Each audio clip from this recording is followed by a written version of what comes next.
Now I'm getting ready to launch into some not nice things to say about people. So just prepare yourself. So this guy, he's supposed to be a Republican representative. His name's Paul Mitchell. He's a coward. He is an absolute coward. If you're going to sit here and be like, well, I'm going to change my party affiliation because Trump's bad.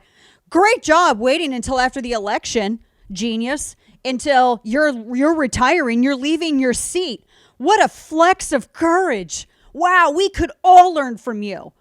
Right after, after the battle's been won, and then the guy comes out of his hidey hole and is like, yay, we won. You didn't do anything. Sit down. No, his name's Paul Mitchell, and not the kind with the superior hair products. But Mr. Paul Mitchell, who is from Michigan, he's going to change his party affiliation to independent now.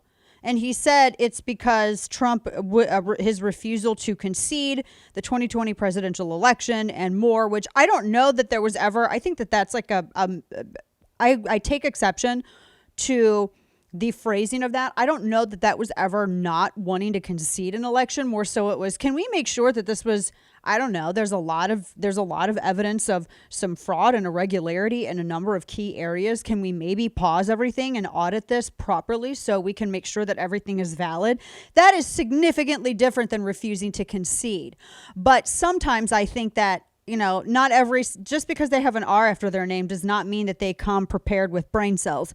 So this Republican representative, he's decided, he made this big, did you see what he was doing? He was patting his own back while he was on Twitter.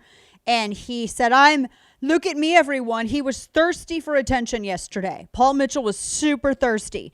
And he wanted to celebrate himself, deciding to change his party affiliation. He also, of course, he gave an interview to CNN because that's where truly conservative people go to give their immediate interviews yes, the Commie News Network. And so he was speaking with Jake Tapper, and he said that, this is about power first. And look at me, I'm changing my party affiliation. I am virtue signaling very, very hard. So we had like a 3-page letter. I don't know why you need 3 pages for it. I read the letter. It was poorly written. I'm not going to paraphrase it or even quote from it, because I just think that when you're going to, it's like he realized he was getting in over his head, and he decided to scale back his tone, because his tone in his tweets was significantly more aggressive than what was actually in his statement.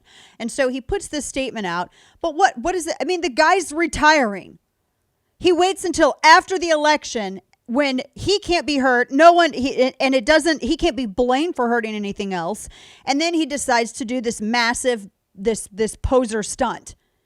This is nothing. It is insignificant, and he's a coward. If you really wanted to flex, you should have done this before the election, because then maybe people would have taken you a little bit more seriously. But as it looks like right now, Michigan's Paul Mitchell just looks like a coward who's posing. That's all it looks like. And he should be publicly ridiculed, because this kind of stuff is stupid, and we should not have the patience for it, because we got a Senate race that we got to focus on down in Georgia.